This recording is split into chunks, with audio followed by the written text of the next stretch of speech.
Hey, I'm not one to judge. Yeah, we never moved on. Unless it's fake plant walls, then I'm judging a lot.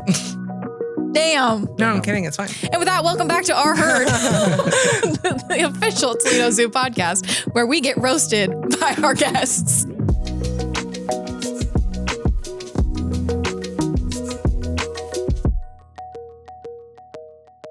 All right, and welcome back to Our Herd, the Toledo Zoo official podcast. I'm Corey. I'm Caitlin. And we've got Maddie joining us in the producer seat again. Thanks so much for being here. Hi, guys. And this is our fourth episode. Four episodes in. Crazy. It feels like we've done 15. It really does, with all the setup and the teardown that we do each time. It's a lot of work, but it's so much fun. Yes, and it's been already so incredible having everybody that we've had on.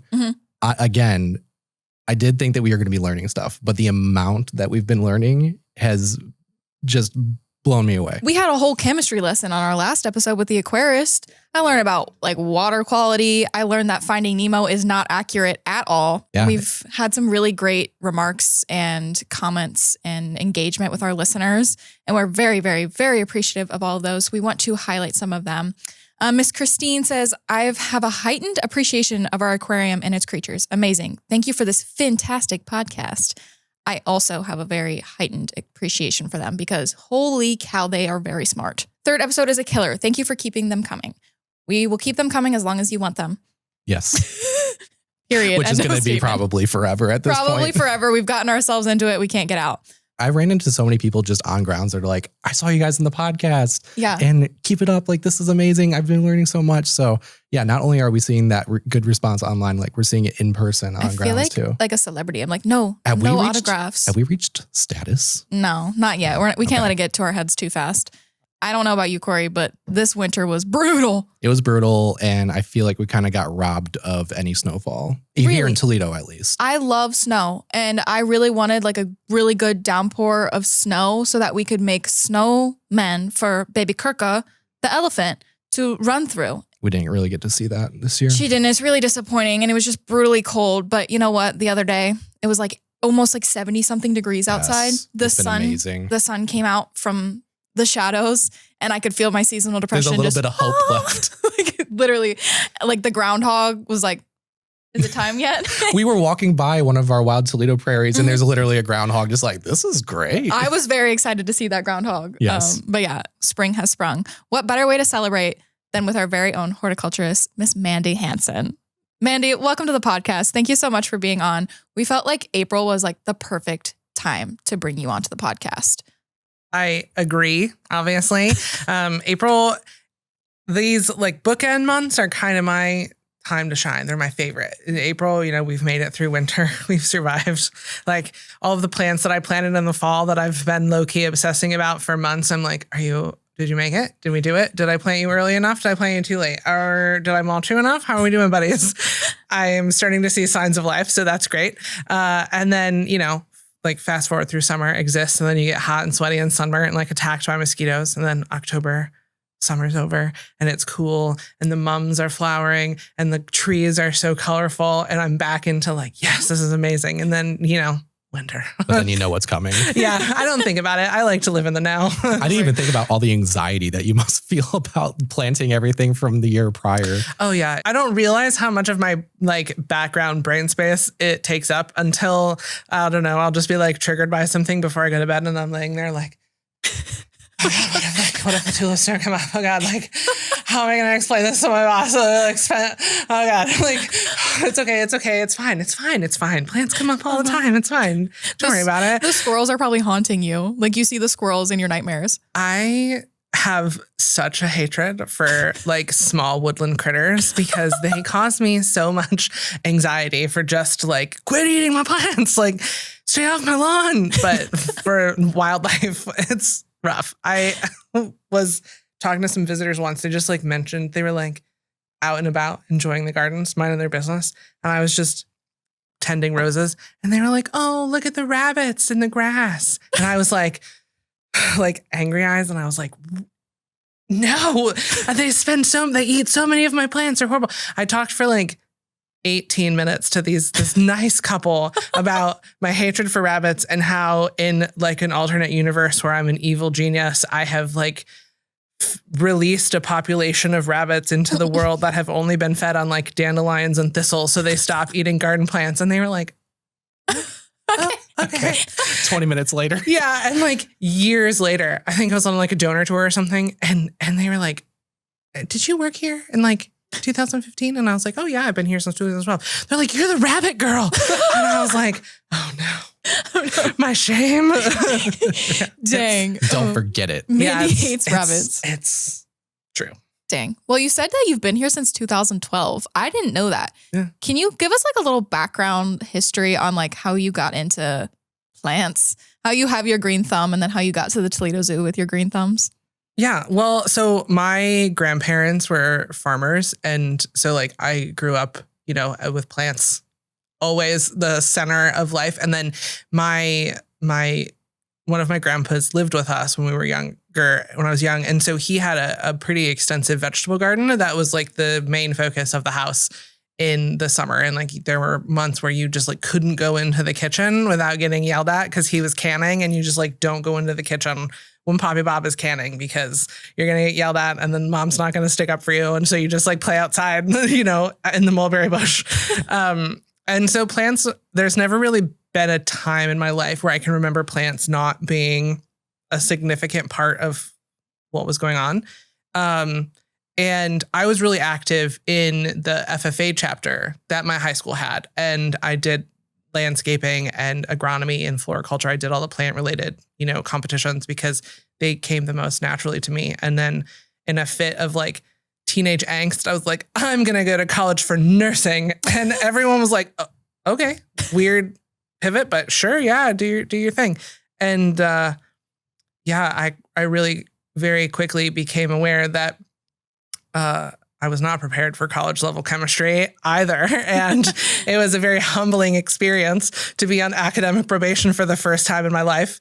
And I had started working at a greenhouse just as like a part-time job. And all of my coworkers were talking about their plant ID classes and like walking around campus, you know, identifying all the trees and stuff. I was like, I want to do that. I want to take those things. That sounds so much nicer than this horrible math class I just had to do.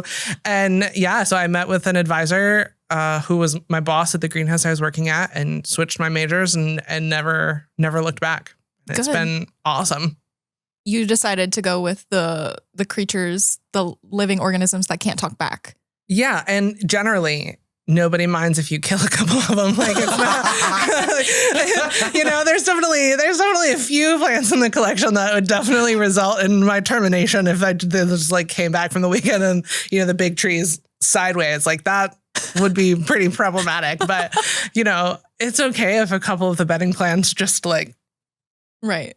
We'll just hop that into the compost pile, you know? Mm-hmm. Horticulture, the field where it's okay to kill a few of your patients. Yeah. And, you know, my cousins say in our like family game night, if you're not cheating, you're not trying. And so it's a little bit like that with horticulture. Like you're not killing a couple, you're not learning. Like when you kill a plant, you learn something about like, oh, didn't like that. Noted for next time. That's a good way to look at it. Yeah. I guess like all those brown thumb people like myself, I'm just constantly learning. Oh, constantly. I don't know. Like, yeah. Every single time I buy a plant, I'm learning so much from it. I've kind of just learned to not buy plants because my thumb is so brown that I look at a plant and it's like withers away. And I'm like, I'm so sorry. I can appreciate you, but. Yeah, I have accidentally murked a number of houseplants in my day. So you're fine. And then, you know, you find one that like thrives and you feel so accomplished. You're like, I'm the greatest at this. And then you're like in an impulse, you're like, I'm just totally worth spending $50 on this like leaf. I've learned so much. Look at the spider plant I've kept alive. And you're like, oh wait, no, not the same. Nobody needs to know how much that plant cost. Oh my goodness. Well, I guess that brings us to our first initial question. We talk about horticulture, but what is horticulture even? Actually, should have looked up the etymology of horticulture before I came in anticipating such a question. I did not. If somebody wants to Google it while we got Mandy on it. But essentially it breaks down to the sort of art and science growing plants and using plants. And so it really touches on a bunch of different it's a very multifaceted industry. So it's anything from like, growing tomatoes in a big, huge, multi-million-dollar growing greenhouse to, growing tomatoes in your own like flower pot on the stoop of your apartment. So it's a really all-encompassing industry to work in, and it really kind of adjusts and like covers, like landscape design and landscape maintenance and breeding and cultivating new varieties of flowers and vegetables. And so it's a lot. It's a lot. Do we have an official? How close was I? Yeah, you were really close. Horticulture is the science and art of cultivating, processing, and marketing fruits, vegetables, nuts, ornamental plants, encompassing both the production and aesthetic aspects of plant cultivation. When it comes to horticulture here at the zoo, what does that mean for us? What kind of role does our horticulture team play here at the Toledo Zoo? We have our dirty little hands in just about everything. Good way to put it. We have our formal gardens on grounds, which is over about 2 acres of space of the total like zoo property. And that's just the area where like the big tree is and the formal gardens, the rose garden. But we also have all of the green spaces in between exhibits that we manage, plant, maintain the tree health, keep the landscapes up to snuff.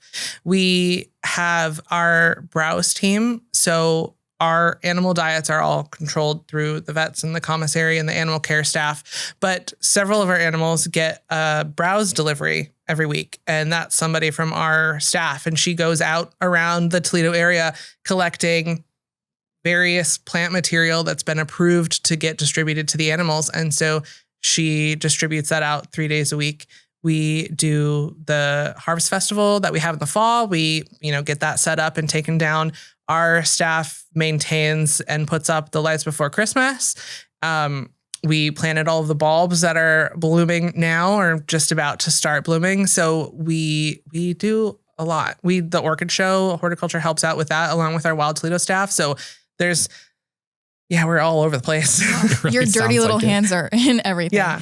And a lot of people probably don't realize that you guys, like you said, are in charge of making sure that all of our lights before Christmas displays are up and shining bright. Those are plants. No, they're how not. How is it that it's on your guys' plate? Don't know. And it's not necessarily atypical for the horticulture staff at various zoos and parks to do the Christmas light displays. I think it initiated because we're nearly, in the 40th year of Lights Before Christmas. We're getting close. And the director of our department at the time was involved in the conversation about, getting that ready. And not that the winter is a dead month for us because there's a lot of pruning happens in the winter. A lot of garden prep and planning for the following season happens. So we're definitely busy all year long. But since we take care of like shaping and pruning all of the plant material and are the most aware of where things that could be decorated on grounds are, it feels like a natural, logical leap that, initially when Lights Before Christmas was significantly smaller than it is now, that it would have been something that got added to our seasonal tasks. And then it's just not stopped growing. It has not. But you guys do such an amazing job on that whole show. And I know Jim is also in your guys' department who's responsible for like the dancing lights and some of the other major displays. Like your guys' whole team deserves so much credit for bringing on an amazing show every year. One of my favorite questions to ask people when we're doing tours or if somebody has a question about lights, like, when do you think we start putting up the Christmas lights? And we actually start decorating for Lights Before Christmas in June. So we start in June and it goes, we have a seasonal, Gary, who's been with us. He's been here longer than I have. And it seems like when Gary comes back from Florida for the winter is when we start decorating for Christmas lights. Like a bird. Yeah. So Gary's in and it's like the changing of the seasons. And so Gary and others typically start putting up Christmas lights in June. And then we keep going until we have a section of things ready for Christmas in July. And then after Christmas in July, it just keeps going. It doesn't stop until The middle of November is usually when we try to be done. We're mostly done, to give ourselves, about a week or two to troubleshoot, make sure everything's working, all the programs are working, all of the lights are, all the outlets are still working. Squirrels and rabbits haven't chewed through anything because they do. Wow, they truly are menaces. They're the worst. It's whether it's the plants or the lights. They're the worst. I'm not exaggerating. I do love a hyperbole, but like rabbits and squirrels are the worst. Mandy and her team is at war with the squirrels. Yeah. Unofficially at war. Dang. Well, it really shows the amount of like work that you guys do on grounds. Like it looks amazing, and everything that you've just said, like you're always busy. And last fall you were extremely busy. You planted over 75,000 spring blooming bulbs last fall. Can you tell us about that? Like that just blows my mind. As it should, to be honest. It was perhaps a touch of insanity infected our department. A couple years ago, I just asked my boss, like, hey, we don't really have any, bulbs or anything around. Can I put some bulbs in the rose garden for some spring interest before there's, when there's not really anything out there? And I was like, I didn't budget for it. And he goes, yeah, sure. That sounds great. I'd love to have some bulbs around. Sure, go ahead. And so I did that for a couple years. And then last spring was, I think, my second or third year having planted a bunch of stuff in the fall. And so it was looking great. Some of the stuff that I had planted that first year had naturalized and spread. And I just had a really cool, like things bloomed in the exact succession of blooms that I was hoping for. And it just looked stunning. And so, as these things happen, my boss's boss was like, amazing. I would like that, but more, please. I would like you to copy and paste that other places. And so, Ryan came to my desk and he was like, our master plan is working. Well, one of them. And I was like, which one? And he goes, we are planting bulbs. We have been received the directive to plant bulbs everywhere.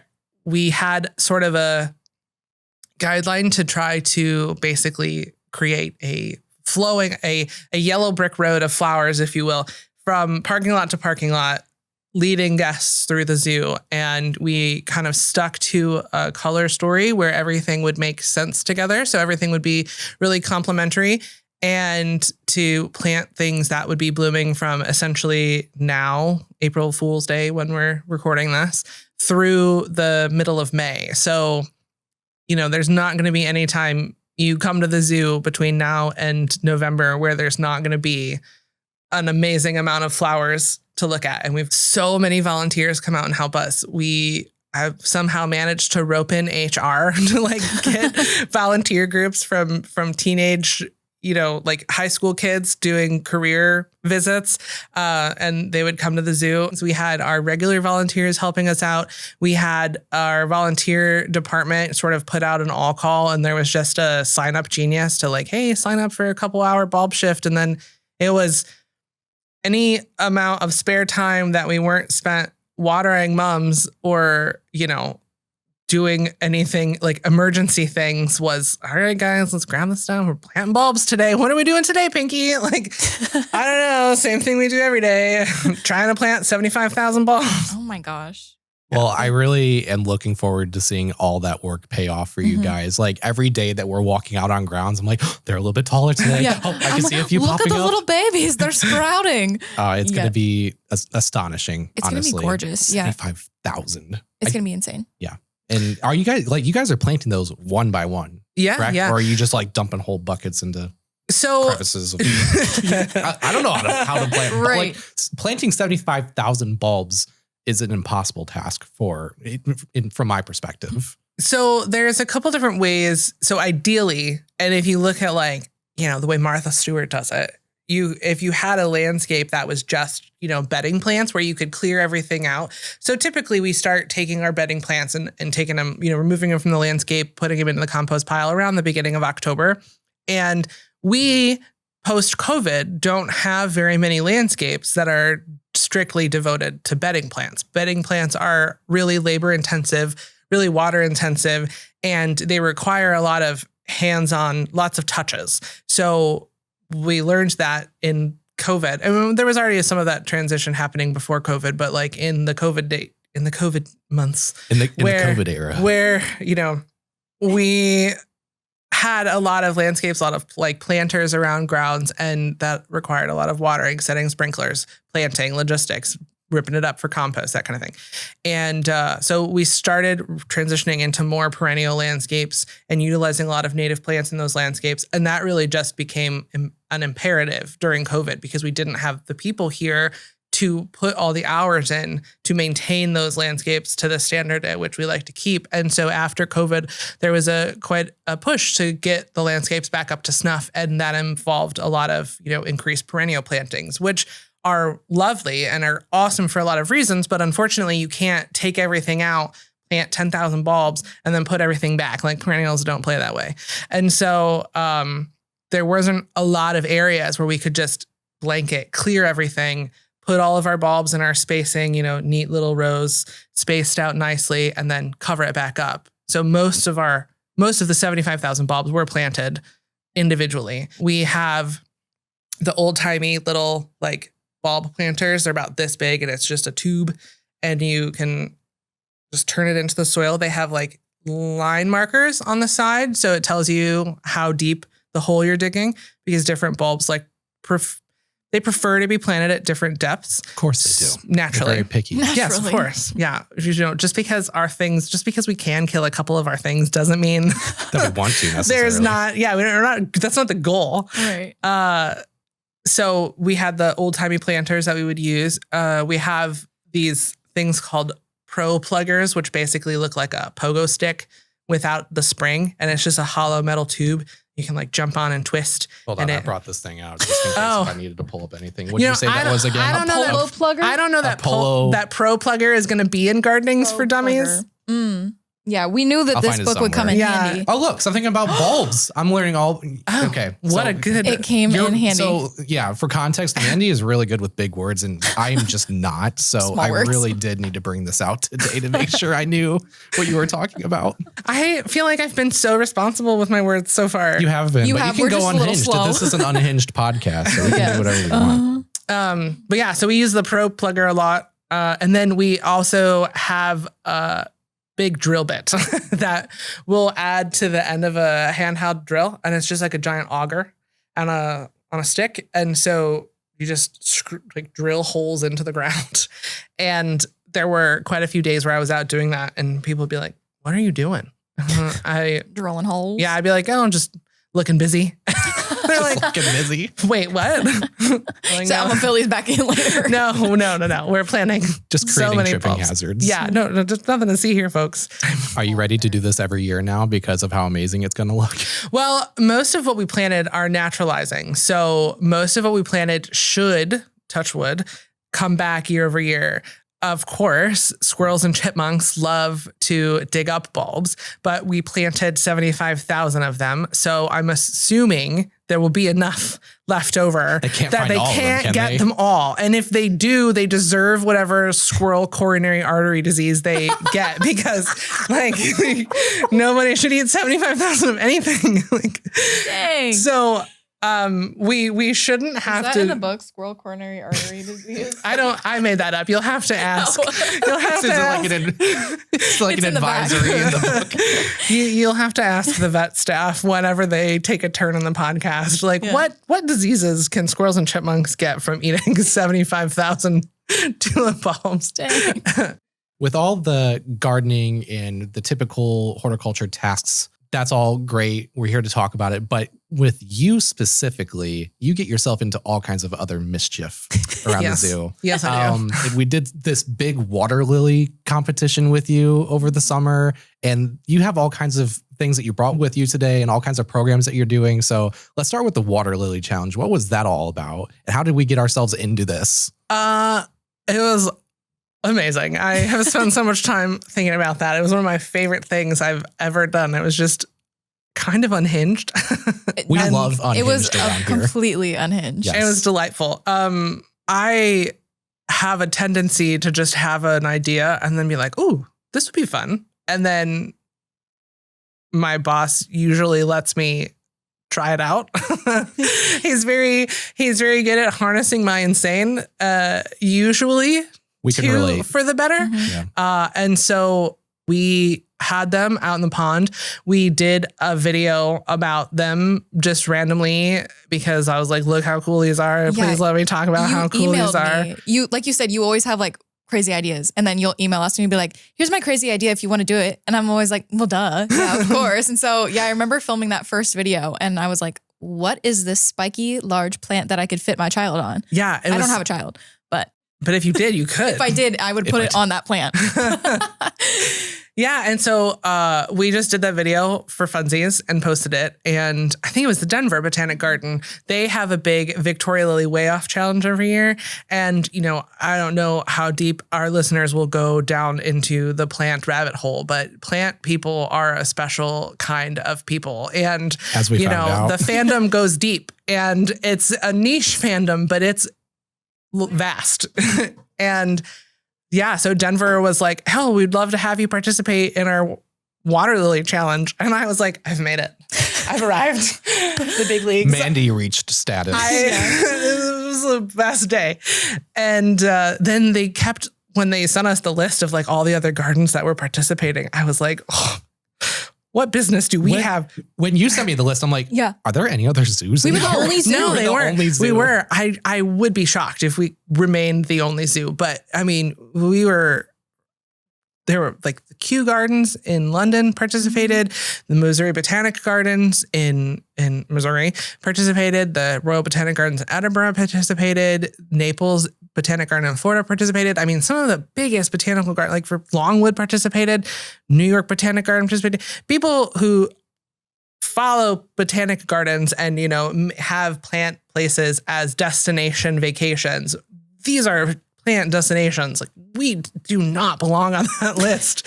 Yes, we do. In terms of plant things. And so I was feeling so good. So, you know, there was a 0% chance we were going to win, but it's like, hey, if we can't win, we're going to go out and style. I don't want to be embarrassed, right? I want to. We're gonna do it our way. We're gonna win in the best. Let's just say character. Yeah. So they invited us, and we were like just thinking about things to do, and I was at a costume party that another member of zoo staff was having, and I was just talking to some keepers about the video, and I was like, oh, I'm trying to think about fun things to do. And we were just talking and through chatting with other keepers, they're like, oh, you should find an animal to put on it. And we were just kind of talking about it. And so the idea to put the baby flamingos was just like purely organic through conversation with people in the mammal department and the bird department. But everybody was on board, and we made sure to have our animal care staff on board. And so everything was done with, you know, the utmost flamingo safety in mind. Mm-hmm. And, you know, there weren't any other zoos on the list. And so I knew we weren't going to win by weight, but I was pretty confident nobody else was going to have a cute baby flamingo. We sure did. We sure did win. We won with the most baby flamingos on those lily pads. And we officially won. Was it fan favorite? I think it was fan favorite. I think so. Like, we don't have a trophy, but I have it in email form. It's an official fan favorite. I have the paper trail. I have the receipts. And somebody, because I said the fandom runs deep, and they calculated the diameter of each leaf and then how much weight each leaf supported. So while we didn't win overall, I'm pretty sure we were first or second in like weight per inch of diameter on our leaf. Yeah. So, you know, maybe small, but mighty. We are small. Mighty. Yeah. So you know, I was proud of our Victoria lilies. That was such a fun thing to make with you. Any video that we make with you is so much fun because I learned so much, but specifically that one, like you just like come and you're like, so I got these weights from my mom and I have these protein shakes. And so I'm just like imagining you can edit like muscles onto this water lily. Right. And I was like, yes, of course I can, Mandy. What do you think I am? So yeah, just seeing the reaction to our followers. Cause usually our followers, they're like animals. It's a zoo. Let's watch this. But everyone's like, oh my gosh, like this is hilarious. First of all. And then second of all, like, this is so impressive. We had people coming out to the gardens and they would be looking for you and your waiters in there because you were like, if you see me and my waiters out tending to the water lilies, don't be afraid to ask them questions. And so, yeah, it was a lot of fun to see people come around and root us on. It was a good time. Yeah, it's great. You mentioned with like the horticulture field, there's a whole group of just niche followers in that grouping. So it was great to engage with different groups online as well. Yeah. People who had not been exposed to the Toledo Zoo before are like, wait, I usually follow things about plants and horticulture. Why am I seeing a zoo on my FYP? Right. We got some lily pads too. I think we'll be in it again this year. We can only hope. Yeah. I hope so. If you're listening, Denver Botanic Garden, please, wherever the camera is, please invite us. Love it. Well, something that we wanted to do today with you is some sort of like fun activity. You always have workshops, you have tours, you have everything. So we wanted you to bring us a little craft. Of course. Do you have a craft for us today? I do. So I handed out little totes of craft. I guess this is a good time to remind everyone that this podcast is hosted on multiple platforms. Yes, we're on Spotify. Yes, we're on Apple Podcasts, but we're also hosting this as a video podcast on YouTube. So right now, we just pulled up some bins full of, I'm seeing some markers and some paper Craft and time. some dried plants. So yeah, we're very interested what you've got prepared for us here today. I just recently actually moved into a new position, so I won't be doing as much hands-on gardening out on grounds. I will be basically just doing tours and workshops and programs, and just before getting paid to talk to people about plants was just a little bit part of my job, and now it's most of the part of my job, and I'm pumped. I think that deserves some more little golf claps. Yeah, that's very Congratulations. exciting. But Thank very you. well deserved. Thank Yes. you. So we have a pretty fun schedule of programs and tours on grounds for the spring. So I, really try to come up with stuff that's fun and engaging for all spectrum of plant interest, whether you're very good at plants or you're learning about plants. I think I'm a student of the Bob Ross School of Crafts, Bob Ross School of Programs. So, no mistakes, happy little accidents. As long as you're making something and you're learning and you're having a good time, it was worthy.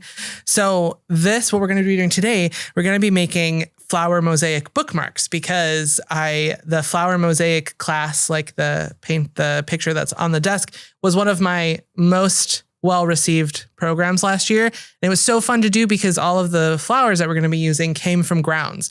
So throughout the year, I had some of my volunteers help me harvest and preserve flowers.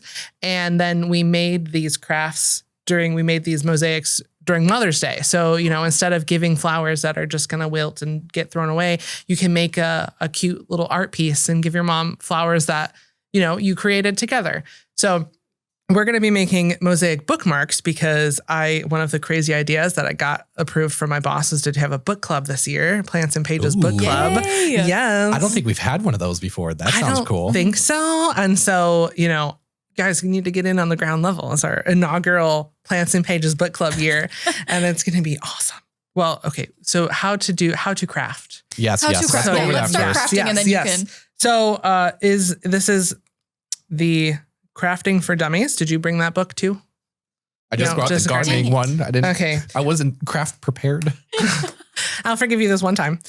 So we are going to be making bookmarks. So everybody, you all have your cut to size piece of paper and a selection of dried flowers. Beautiful. So you're just going to be using your Elmer's glue stick, hearkening back to the elementary days. Mm-hmm. And I think it's generally easiest to just kind of glue an area, and then you can just place your dried plants that you selected wherever you would like to on your bookmark and just fill in as much or as little space as you want. Okay. We have permanent markers that you can kind of doodle on your bookmarks in the negative space after the glue dries. Please don't ruin my markers, Caitlin.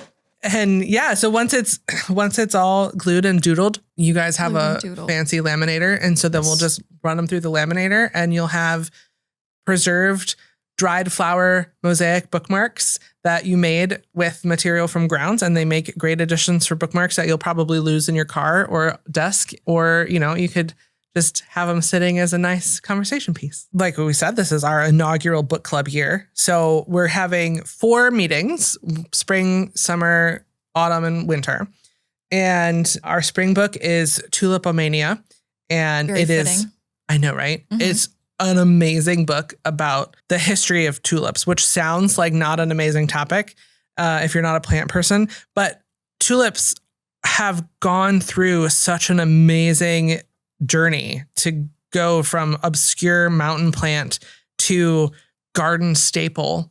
So after, everybody reads the book and then we come to the zoo and chat about it over mimosas and breakfast snacks. And then we'll do a garden tour and talk about the things in the book. So the tulip book, we're going to be meeting at the end of April. And so it's peak tulips. Tulips and other spring bulbs will still be blooming. So we'll get to explore that. In the summer, we're reading a fiction book called Semiosis. And it's wild. It is so interesting. It is a sci-fi book of people that land, classic. We've destroyed the earth and we're on our hunt for a new planet. And they land in a place that they weren't expecting to land, but they find it suitable to life. And so they set up shop, and they are learning all the ins and outs of living on an alien planet. And one of the things they did not expect was you've got all the like Predator type movies where it's the mammal life that's problematic, but in Semiosis, it's the plant life that's problematic. And there's cool. The book is told from the perspective of the settlers and the plant. And so the plant is like, what is happening? What are these people? What is happening on my roots over here? And so you get a perspective of the plant, like realizing that things are awry, and then the plant producing like compounds and chemicals and fibers and things that the humans are like, ooh, we can use that. Ooh, that's helpful. Ooh, that's cool. And so the plant almost sort of domesticates the humans on its planet. It's fascinating. And it's a really, crazy. That's a cool concept. It's such a fun take on a science fiction, populate alien planet trope, like genre, that it's so good. That to me sounds like The Last of Us. Have you watched The Last of Us? Yeah. Now, a question for you that I have is, can that actually happen? Can fungus come alive as zombies? Will they kill us and eat us and also turn us into fungus? And if so, what are your tips and tricks on surviving a zombie apocalypse where fungus comes to life? Hopefully you know what Last of Us is and what we're talking about. Yes, I very much do. So the cordyceps fungus is real. Oh, love Great. Yeah, it is real. Has not ever been documented hosting on humans as far as I know. But as far as I know. But cordyceps is used in traditional Chinese medicine. So the fungal, like the fruiting bodies are kind of like harvested and consumed. And I've seen them at Asian markets before. Yeah, and it does do that. It infects ants and tarantulas and various other insects, and grows through its body and takes over its circulatory system until it goes to a spot to die. And then the fruiting bodies shoot out of its head. So, there is, like any good science fiction, dabbled with truth. I do not think we are at threat, though. Good. I've not seen anything in the literature to suggest that we are a suitable host for cordyceps. And even if we were, I don't know that it would quite turn out the way it did in The Last of Us. I like to live in a rose-colored glasses kind of life. Right. So I'm going to have to hope that zombie apocalypse isn't in our future. And if it is, I'm not the one to turn to for survival. Okay. Good to know. Maybe I'll team up with Pedro Pascal. Yeah. I mean, I tell people that I should be like a first round draft pick. I tell people I should be a first round draft pick on a zombie apocalypse team because I know a bunch of edible plants.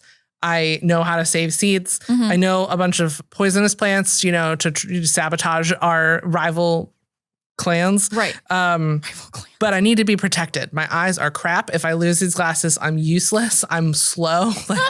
Done for. Yeah. So I've definitely got some points in my favor on the zombie team, but surviving, I'm gonna need help. Gotcha. Well, that's why it's a team effort. That's why it's right.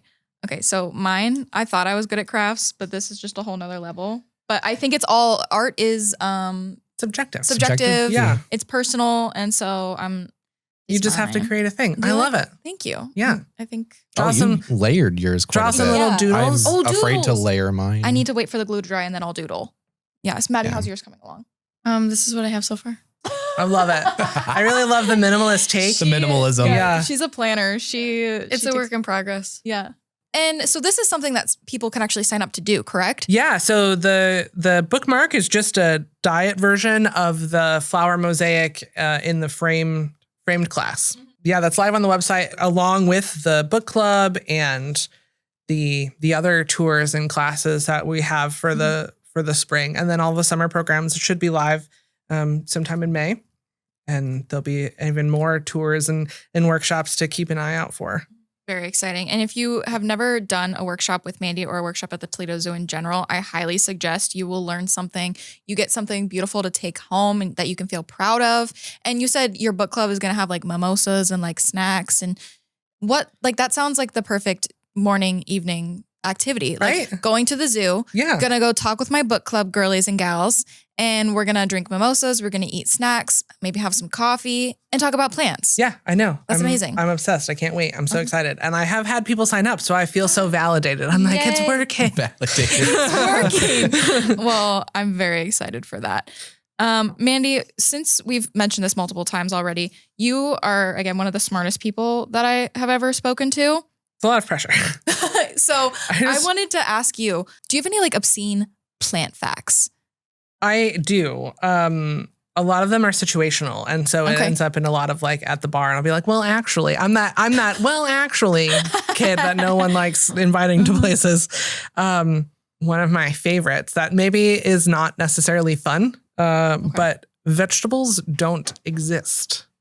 Botanically, the term vegetable is purely a cultural construct. There's no vegetable in science. There are, yeah, right. So like fruits. So what's this thing like that fruit is a vegetable? Like fruit is a botanic term, right? Okay. Like fruit exists in botany.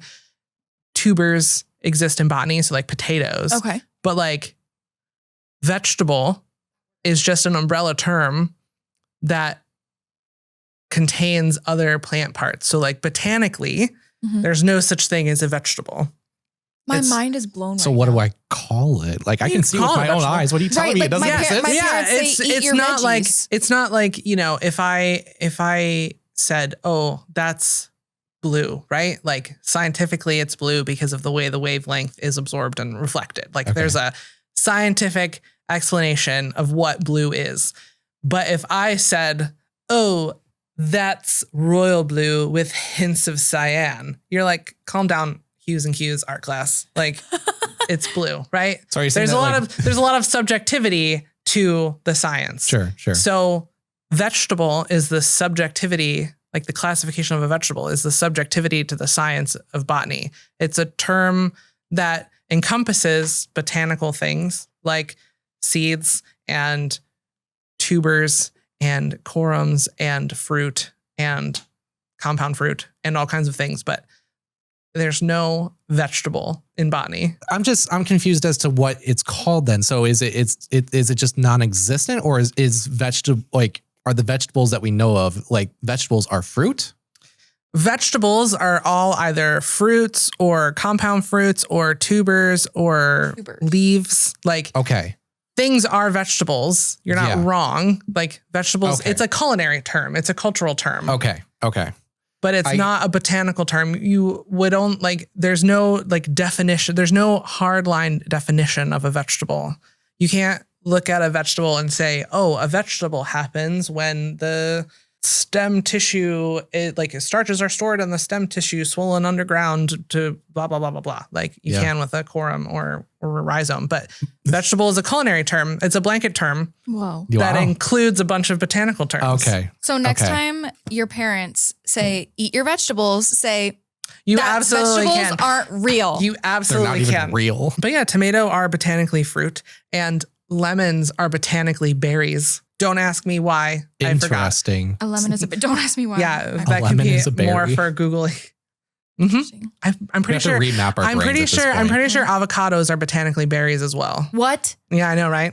Ooh, guacamole is just berry juice. It's a smoothie. Berry smoothie. Berry smoothie. Yeah, Bloody Mary is a fruit smoothie if you wanted it to be. you know what? Next time good way of someone's like, looking at oh, she's having another Bloody Mary. Yeah. Like, she's Who actually says really you can't healthy. have Bloody Marys for breakfast. It's just a fruit smoothie. It's just a No fruit way. smoothie. My mind is blown. So within the zoo, I know you spoke about how, you guys are maintaining around the animal exhibits. Are you ever, and you're like doing the browse and stuff, are you ever inside the exhibits helping with like maintenance of the plants in there? Are you helping with the design? How do you work with like the animal care team? Yeah. So we, when a new animal exhibit gets thought of and we start the logistics of actually like planning and installing, we're involved in what plants would work well on that site. And our vet staff is involved because any plants that go in or near an animal exhibit that the animals could reach has to be approved that if the animal consumed it, it's safe for consumption. Right. So yeah, a lot of planning goes into our animal exhibits. And, a lot of zoos are sort of share that joint distinction as zoo and botanic garden. It's not an uncommon thing.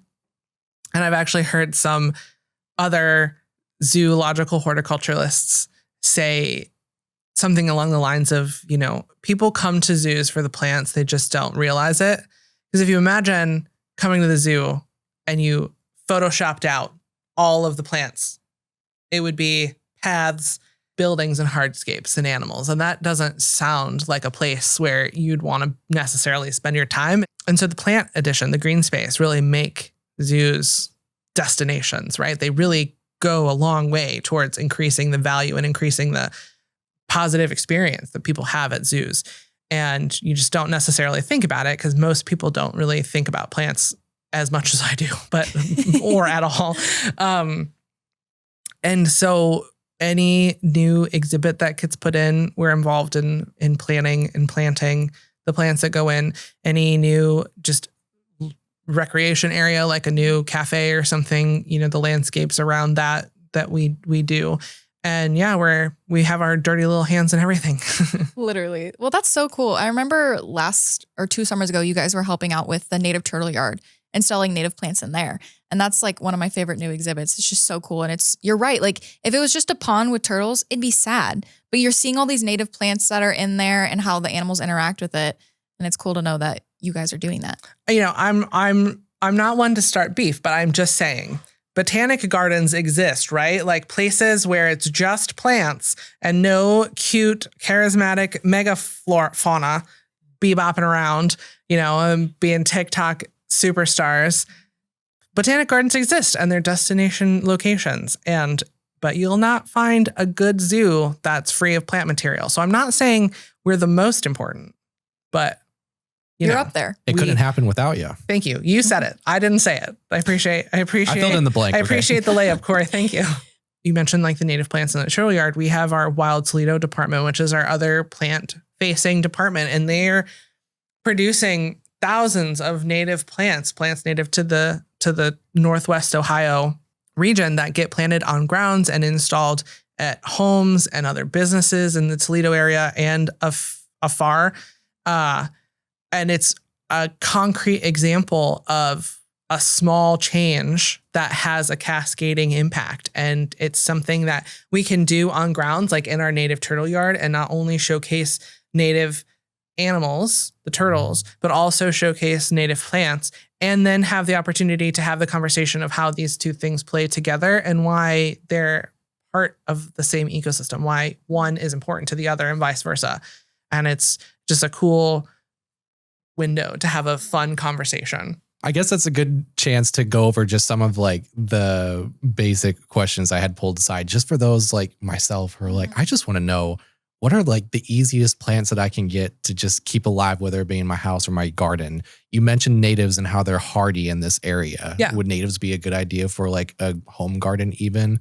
Yeah. What are your thoughts on that for people who are like, just I want plants, but I don't know where to start. Yeah, I have no idea where to start. Yeah, native plants are always a great place to start because they're going to be the things that are sort of like meant to be here. They're the things that are accustomed to the climate. They're going to need the least sort of meticulous, like, oh, I don't like grow. I need more acidic soil. I will die. What is that one sound on like social media? It's like the waters. Yes. What does that sound?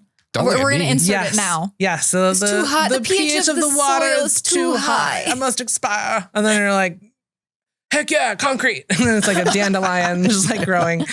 Native plants aren't all, but tend to be on the like, heck yeah, concrete side of things. I mean, we're literally planting it. There's this whole solar array field down in Overland Park, and there was just a concrete patch. And they're like, no, we can break up this concrete and then just plant these wild plants here. It'll be fine. Yeah. So native plants are a great place to start. One of the best native plants that I tell people about, it's one of my favorites. It's called buttonbush.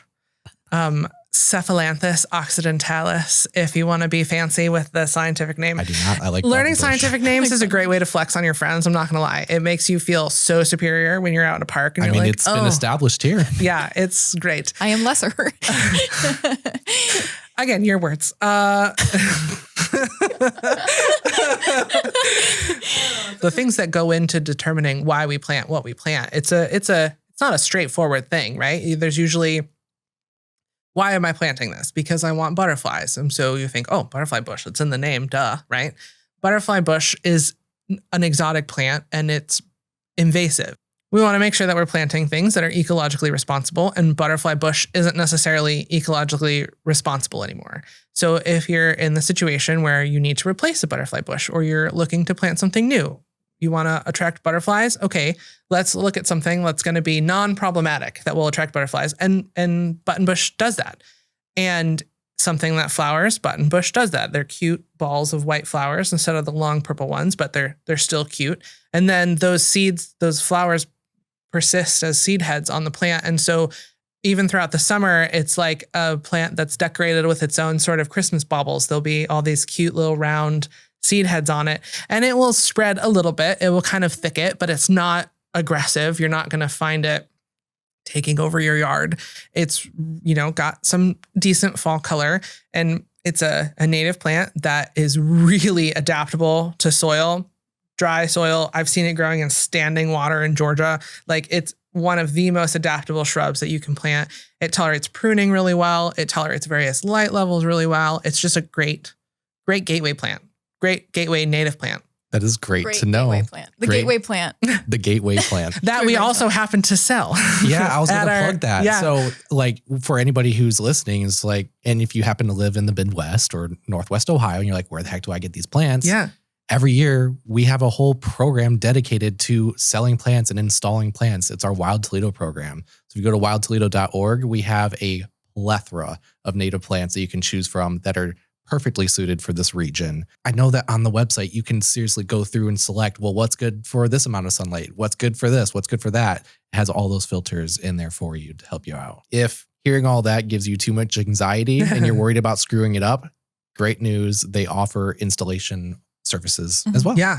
Which is so cool. And they just come out to your home, look at the site, plan it out for you, and just do it for you. Yeah. And it's a whole discussion on site. What are you looking for from the space? What do you want?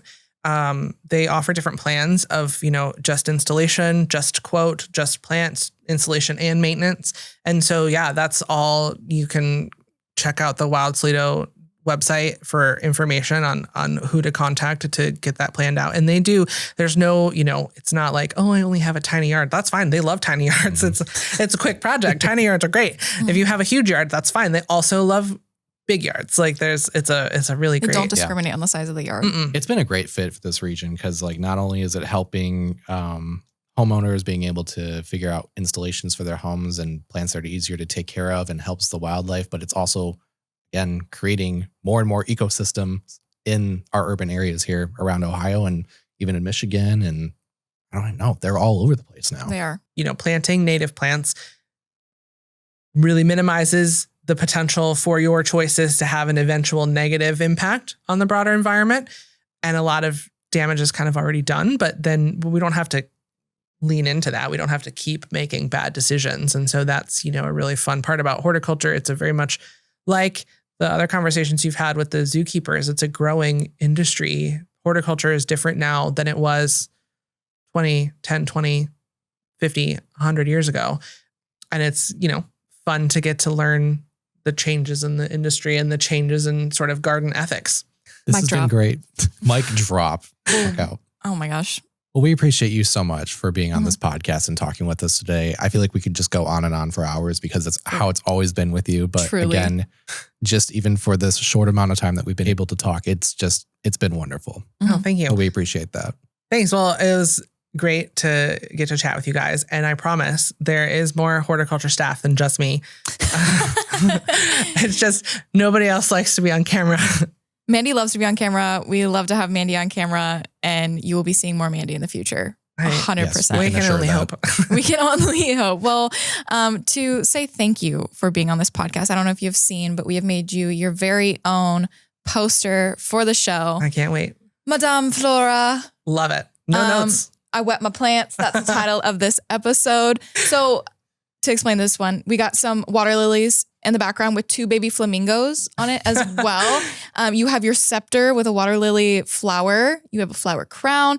And I wish I would have known your like true deep hatred for squirrels and rabbits because I Yeah. would have put like one on each shoulder. Naturally. I can put it in the thumbnail or something. Oh, Yeah, we'll Photoshop that in later. We don't have to. It's fine. It's going to happen.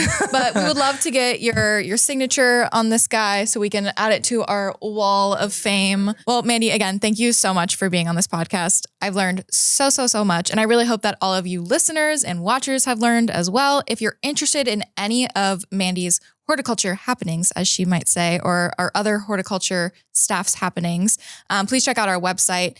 We have a list of events. We have some tours coming up, workshops. We even have some photo tours that are going to be hosted by us. And we're going to be walking around the zoo, taking photos of all the beautiful tulips and other spring bulbs that are blooming. Other than our workshops, go check out our native plant and veggie sale. I guess it's not an actual veggie sale though, because we learned that vegetables aren't real. So we're going to have to rename that maybe, but go get your native plants and maybe veggies. We also have our Wild Wellness Walker program starting April 1st. It's not a joke, I promise. Start your mornings with a roar now through October 31st. Wild Wellness Walker, sponsored by the Toledo Clinic, returns for its 3rd year. I'm very excited. You guys can come in the morning hours between 7:30 a.m. and 9 a.m. before the zoo opens, and you can walk our beautiful and safe grounds. You can maybe see Mandy out in the gardens, tending to her plants. You can see keepers getting ready for the day. We also have Beyond the Exhibit, a new conservation and action talk throughout the month of April in the ProMedica Museum of Natural History to experience the zoo's conservation efforts in action with engaging talks, up-close animal demonstrations, and much more. We also have our spring animal demos now through April 20th, our animal egg hunt. So there's not going to be an Easter bunny like a rabbit running around at this one, but the Easter bunny. Sure you can find one. Right. But the Easter bunny is dropping off some exciting enrichment for our animals. So come see that. And last but not least, we have Party for the Planet, Saturday, April 26th. Spring cleaning probably just happened if you cleaned out your garage, if you cleaned out your basement, and you have all of these items that you want to recycle, come out to the zoo and we can help you recycle them. And that's the first weekend of plant sale pickup. Ooh. So come drop off your junk and pick up your native plants. That's Or great. vegetables. Native plants or vegetables. Question Perfect. mark. Well, thank you all so much for tuning into this episode. I really hope that you all were able to learn just as much as we did about plants and all that horticulture has to do with everything around us in the world. Please be sure to follow us on our various platforms. As I said earlier, we're on Spotify, Apple Podcasts, and you can watch this podcast episode on YouTube along with all of our other previous 3 episodes that we've had. We're going to be doing this every month, so be sure to check in on those platforms to see when we're posting. We're also on Facebook, Instagram, and TikTok, putting out all kinds of great content from the Toledo Zoo, so just keep your eye out for that and follow us there as well.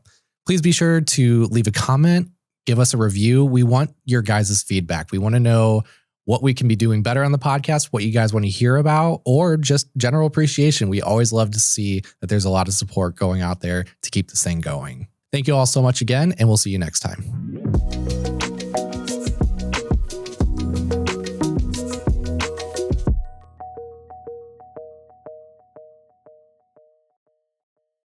I'm really proud of my bookmark, It honestly. looks looks really great. good. Thank you. I really like that you added the ferns to the back of it. Mhm, And like, depth. It's layers. There's a Yeah. lot of depth. I'm It's not really just lying. unfortunate It's that I really can't cute. read.